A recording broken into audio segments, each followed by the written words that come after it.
Ladies and gentlemen, now we have another case, a big, very, very big case. This time, it's a new plunder case coming up for Jingoy Estrada, the number 3 plunder case, and Bong Revilla, the second plunder case. Yan po ay ating matutunghayan. At bago ang lahat magsimula, nais ko muna kayo bibigyan ng isang pagtatanaw sa ating sa ating nangyari doon. May bagong update ito, ipapakita ko lang sa inyo. Ah, gusto ko lang i-share sa inyo patungkol sa flood control project. Si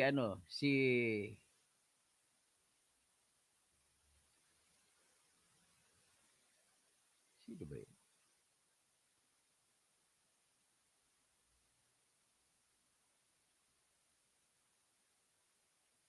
Share ko sa inyo si Kiko Barsaga. Si Kiko Barsaga, isang pinakasikat ngayon na congressman. Ngayon, sinuspindi po siya kanina. So, bago ako magsimula sa aking topic ngayon, ay papakita ko muna si Kiko Barsaga. Siya po ay sinintensya ng 6 na buwan na suspenso sa bilang congressman. At ang dahilan ay dahil sa mga post niya sa Facebook. Parang ako rin pala ito. Ayan. Dahil sa mga post niya sa Facebook, siya po ay pinarusahan ng Kongreso na matanggal na 60 days, 2 buwan na suspendido sa Kongreso. So, yan po ang kanyang parusa ngayon. So, habang nag-antay tayo ng mga iba pang audience, ibasahin natin itong isa sa mga post na naging dahilan kung bakit siya sinuspende ng House of the Crocodiles. Sabi pinost niya rin ito kasi.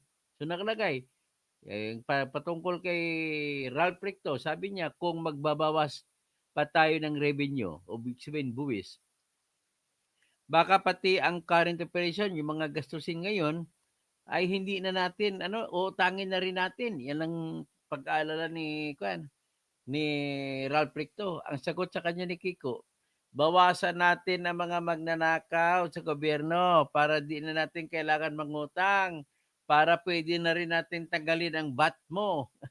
So, si Batman, tapos kaya nga, ang ganda, ang sarap ng ikakanta, we will rock you. Babatuhin ko kayo. Batuhin ko kayo.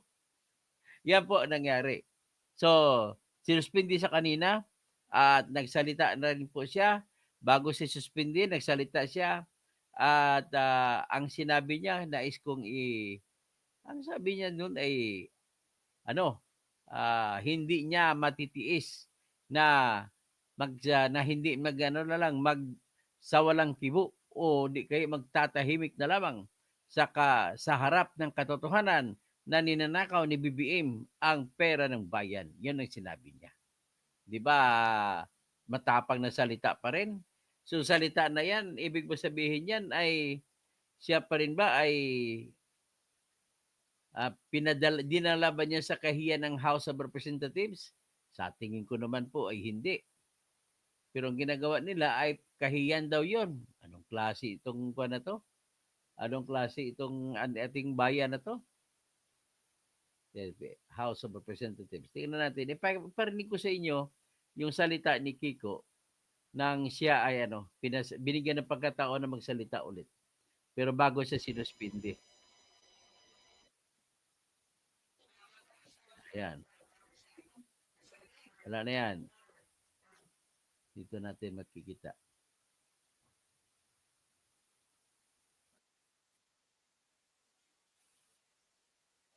Dali lang. Dali lang.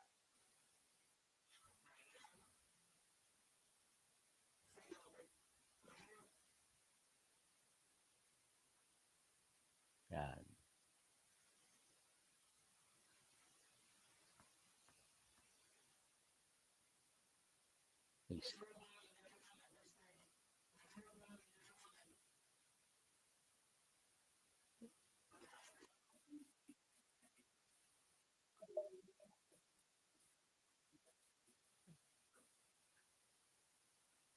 Sa-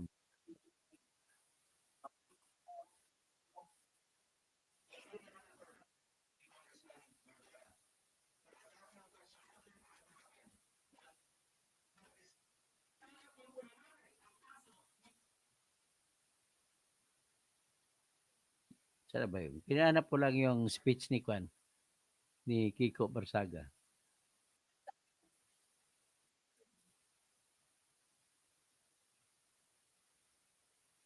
Bumoto kasi 249 na congressmen bumoto na suspendihin siya.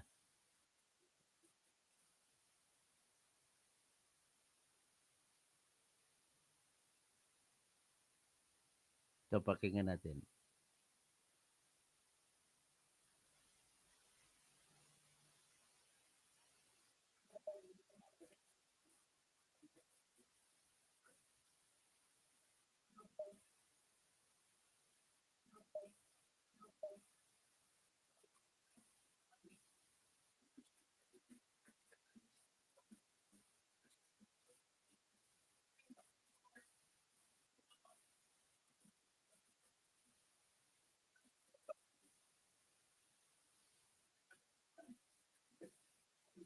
Anyway, ang hindi ko lang muna i-present, unahin ko lang muna yung topic natin ngayon.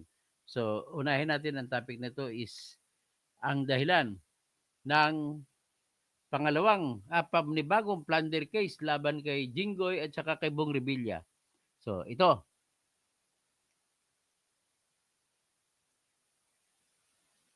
sinampa na po kasi siya ng NBI, silang dalawa. Nagsampa ng NBI ng kaso laban sa dalawa. So, anong ibig sabihin yan? Pag nagsampa, di parang sureball na yan na panibagong plunder case. Kasi ano bang kaso kay Bong Revilla? Sinasabi naman kay Bong Revilla na bagong kaso niya ay tumanggap po siya ng 150 million. No, sige, ko natin. Pakinggan natin ulit. Nagkamali ata ako ng presyo, ng halaga. Personal na binigay na inabot sa kanya ni Engineer Roberto Bernardo ng DPWH na undersecretary noon. At saka si Jinggoy din ay tumanggap din daw ng 90 million sa kanyang 300 million na project. O ito po siya, pakinggan natin ang report ng Billionaire News Channel sa pagsampa ng kaso ng National Bureau of Investigation andun sa ombudsman. So malapit-lapit na po, warrant of arrest na rin. Matapos maabsuelto noon, pinakakasuhan ngayon ng NBI Bulacan sina former Senator Bong Revilla at Senador Jinggoy Estrada. Kaugnay yan sa pagtanggap umano ng porsyento sa flood control projects. Narito ang exclusive agenda report ni Ivy Reyes. Hindi naman si resigned Congressman Zaldico ang pinakamalaking pangalan sa listahan ng mga pinakakasuhan sa flood control scandal. Sa nakuhang dokumento ng Billionaire News Channel dated November 20, 2025, nagpasa ng motion to include additional respondents ang NBI Bulacan South District Office para isama si dating Senador Ramon Bong Revilla Jr. sa mga dapat kasuhan ng 2 counts of graft. Ang ebidensya ng NBI ay base sa affidavit ni dating DPWH Undersecretary Roberto Bernardo na kasama rin sa mga pangalang ipinadadagdag nila. Senator Ramon Bong Revilla Jr. I have a close and friendly relationship with Senator Ramon Bong Revilla, and we go all the way back since the time of Amay Bisaya and Mayor Viseo, who first introduced me to the former legislator while I was still a district engineer in Laguna sometime in 2005 or 2006. Ayon kay Bernardo, noong nakaupo pa si Revilla sa 19th Congress, humingi raw ito ng listahan sa kanya ng mga pwedeng pondohan na proyekto para makatulong sa kanyang election campaign. 25% umano ang hininging commitment ni Revilla sa kanya. 6 na cardboard boxes na may hindi bababa sa 20 billion pesos at isang paper bag na may 5 million pesos ang itinurn over umano ni Bernardo kay Revilla. Absuelto sa plunder case si Revilla noong 2018 kaugnay ng pork barrel scam. Ang co-accused noon ni Revilla na si Senador Jinggoy Estrada pinasasampahan din ng patong-patong na kaso ng NBI. Ayon sa NBI, ang personal relationship ni Estrada at Revilla ay malaking factor sa kung paano sila nagkaroon ng linya pagdating sa kickbackan. Basehan din ng NBI ang affidavit ni Bernardo na matagal na rin silang magkakilala ni Estrada at 2010 pa lang, binabakapan na raw siya nito para maging regional director. Ilan pa sa mga pangalan sa dokumento ay sina former DPWH Secretary Manuel Bonoan, dating Undersecretaries Bernardo at Catalina Cabral, dating Regional Director Gerard Opulencia at dating District Engineer Henry Alcantara. Direct bribery, graft at plunder ang charges na isasampa sa batch ni na Estrada. Sa ilalim ng batas, non-bailable ang plunder. Sinubukan nating hinga ng komento ang NBI kung ano pa ang pinagbasehan ng kanilang rekomendasyon na kasuhan ang mga ito bukod sa testimonya ni Bernardo, pero hindi pa ito sumasagot sa ngayon. Hindi pa rin nagbibigay ng pahayag ang kampo ni Revilla at Estrada. Para sa agenda, Ivy Reyes, Bilinar News Channel. Ayan So, ang ibig Mr. sabihin, Speaker, I move to recognize the Honorable Revilla. pag-usapan natin kung ano ba ang implikasyon niyan. Ang unang tanong natin, may katuturan ba? Tatalab ba itong kasong ito sa kanila? Nako, kung ako tanungin mo, may kondisyon. Tingnan natin po ang mga ebidensya laban po sa kanila. Kay Bong Revilla, ang ebidensya ay personal na sinabi niya Engineer Roberto Bernardo na personal niyang dinelever ang pera kay Bong Revilla. At saka si Jinggoy naman, pakinggan natin uli ang para masigurado tayo. Anyway, maiksi lang naman ito. Pakinggan natin uli ang kwento.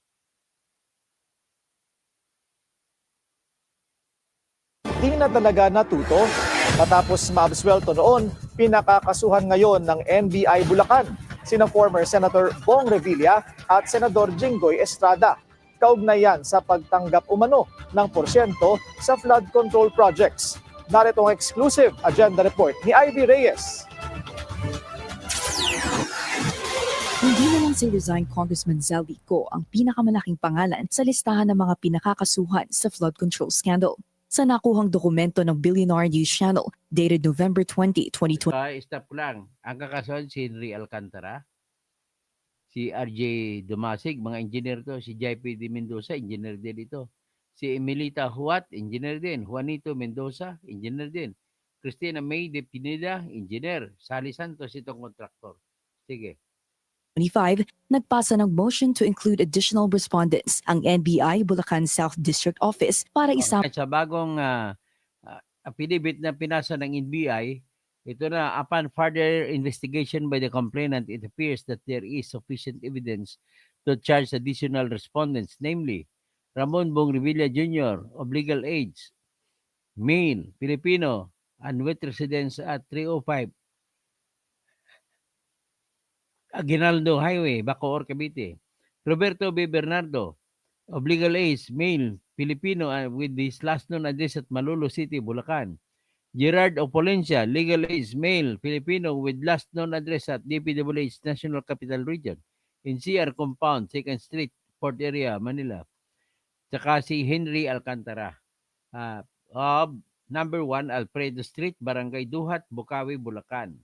So, yan. si dating Senador Ramon Bong Revilla Jr. sa mga dapat kasuhan ng 2 counts of graft. Ang ebidensya ng NBI ay base sa affidavit ni dating DPWH Undersecretary Roberto Bernardo. Okay, base sa affidavit ni Roberto Bernardo.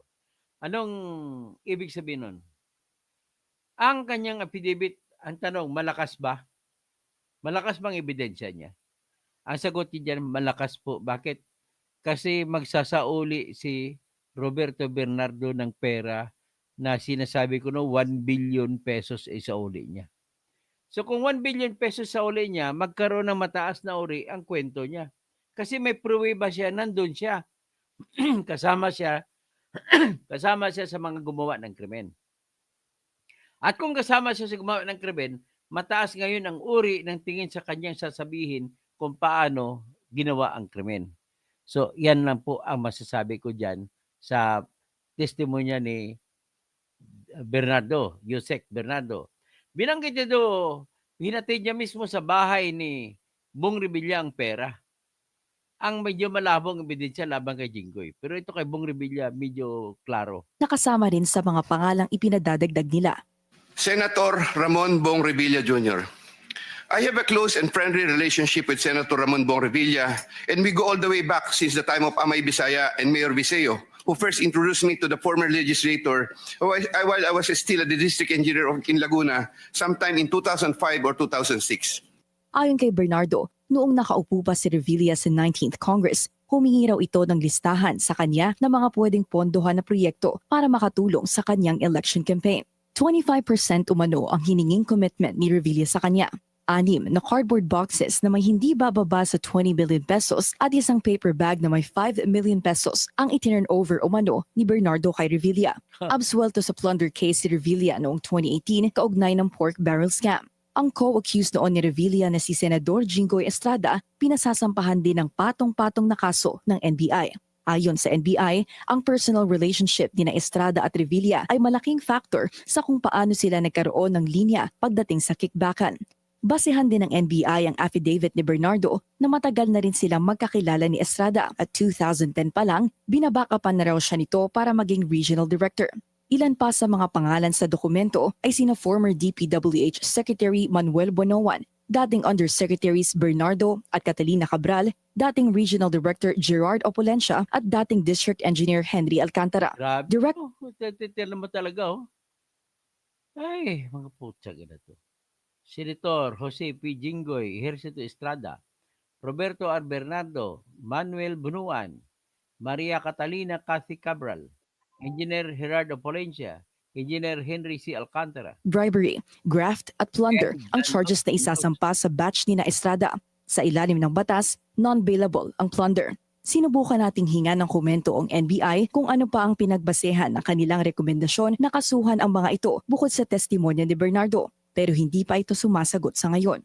Hindi pa rin nagbibigay ng pahayag ang kampo ni Revilla at Estrada. Para sa agenda, Ivy Reyes, Billionaire News Channel. Oh, yan. Di na talaga Klaro. Kung balikan natin ang mga presentasyon po, very clear po kasi.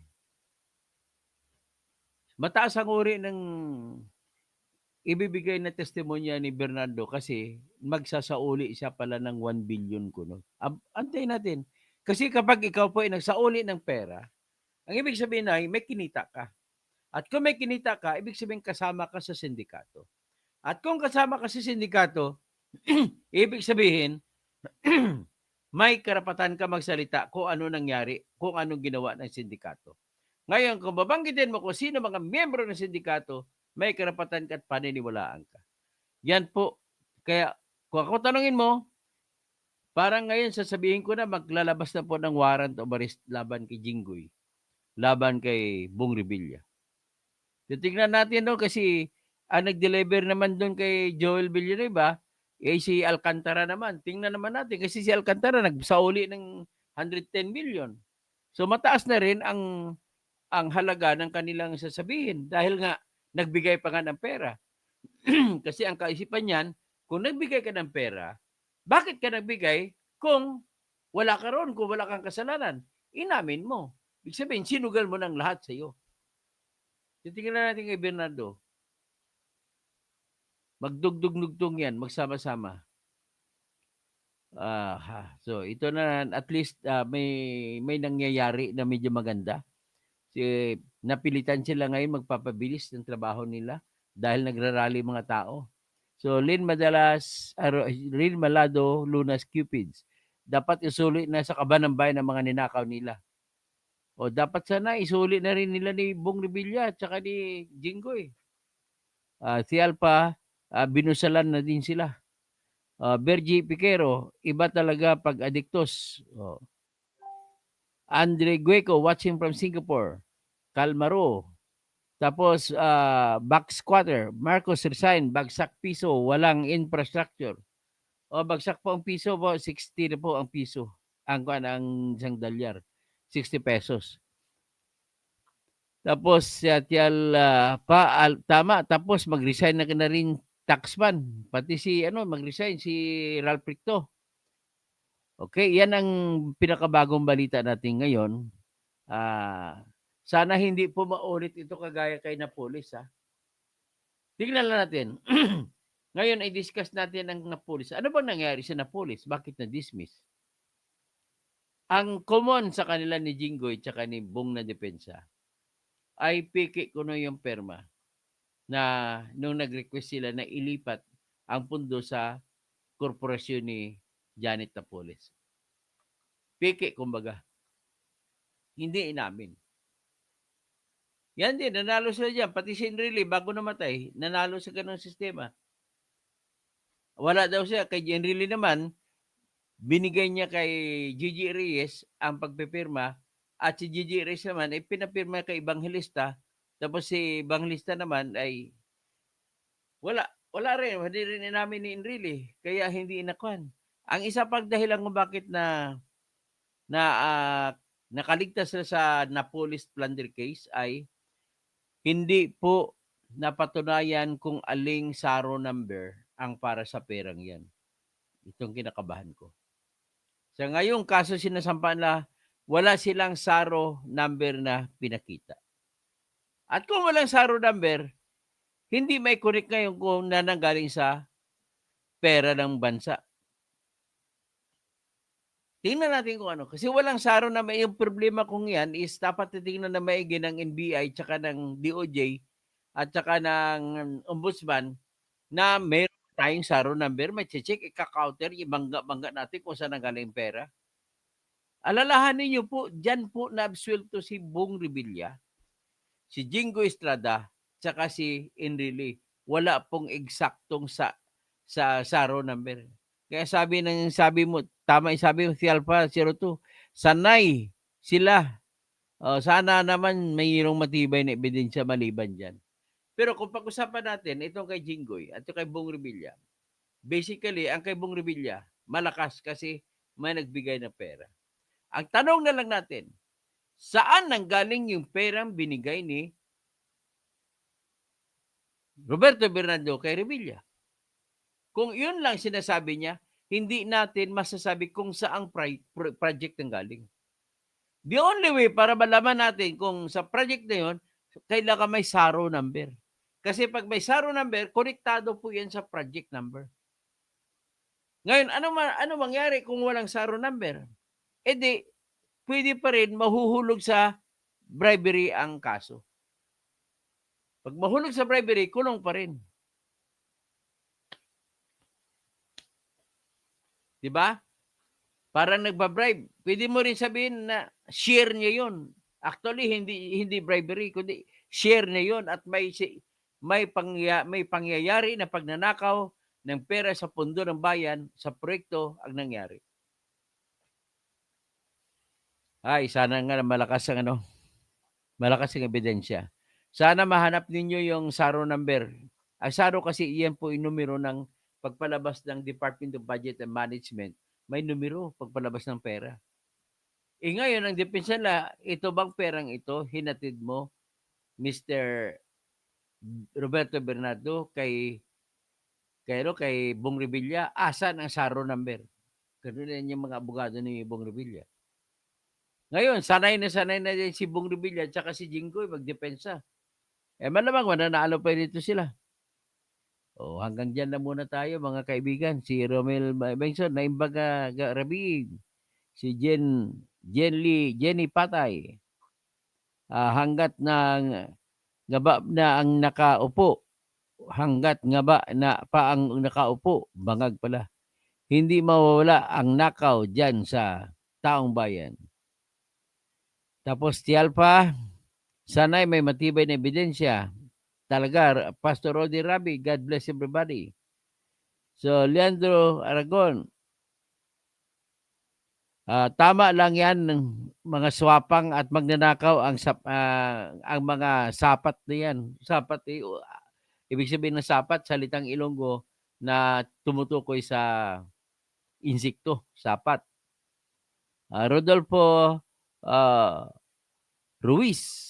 Hi, attorney. Good morning po. Good morning. Good evening pala. Okay. Lynn Madalo Lunas Cupids. Dapat, ayun, sige. At sino pa bang iba? Hanggang dyan lang muna tayo ngayon, Mayap ibingi mga Kabalen. Maray na banggi mga Bicolano. Maradyaw nga duyom sa mga Surigao-non. Maupay nga gabi sa mga waray-waray sa Leyte, Samar ag Leyte.